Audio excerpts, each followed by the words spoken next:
वज़ीर-ए-आज़म नरेंद्र मोदी की जानिब से मरकजी वज़ीर किरेन रिजिजू को अजमेर शरीफ दरगाह पर चढ़ाई जाने वाली चादर पेश करने पर सदर मजलिस व रुकन पार्लियामेंट हैदराबाद बैरिस्टर असदुद्दीन ओवैसी ने कहा, बीजेपी संघ परिवार और पूरे मुल्क में उनकी तंजीमें अदालत से रुजू हो रही हैं कि अजमेर शरीफ दरगाह में खुदाई होनी चाहिए और वहाँ वो कह रहे हैं कि ये मस्जिद नहीं है, ये दरगाह नहीं है, बीजेपी की हुकूमत है और नरेंद्र मोदी वज़ीर-ए-आज़म है। 7 से ज़्यादा मसाजिद और दरगाहें उत्तर प्रदेश की हैं जहाँ बीजेपी की हुकूमत है।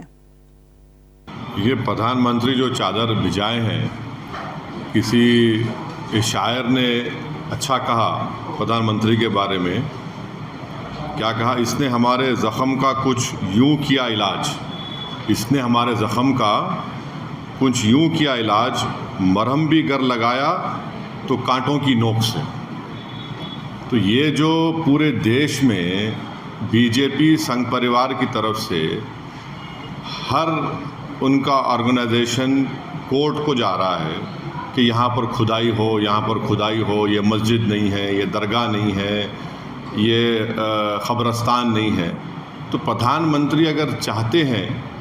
तो ये तमाम चीज़ों पर रोक लग जाएगा। और दूसरी अहम बात यह है कि पिछले 10 साल से बीजेपी की सरकार है, नरेंद्र मोदी प्रधानमंत्री हैं। प्लेसेस ऑफ वर्शिप एक्ट जो पार्लियामेंट में पास हुआ और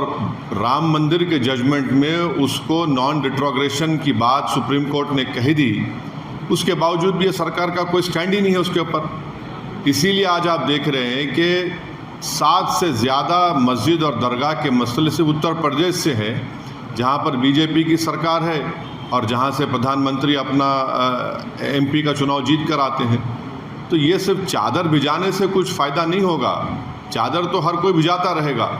मगर उस चादर को भिजाने के पीछे जो पैगाम एक सरकार देती है वो ये देती है कि हम सिर्फ चादर नहीं भिजा रहे हैं, हम उस समुदाय को, उस देश की जनता को जो इन तमाम चीज़ों पर आस्था रखती है, दरगाह मस्जिद में, उसको हम दरगाह और मस्जिद मानते हैं। आप चादर तो भिजा रहे हैं, मगर आप ही के चाहने वाले कोर्ट को जा रहे हैं कि ख्वाजा अजमेरी की दरगाह दरगाह नहीं है, मसाजिद मसाजिद नहीं है। तो ये इस चीज़ को ये रोकने की ज़रूरत है और असली काम जो सरकार को करना है वो रोके इन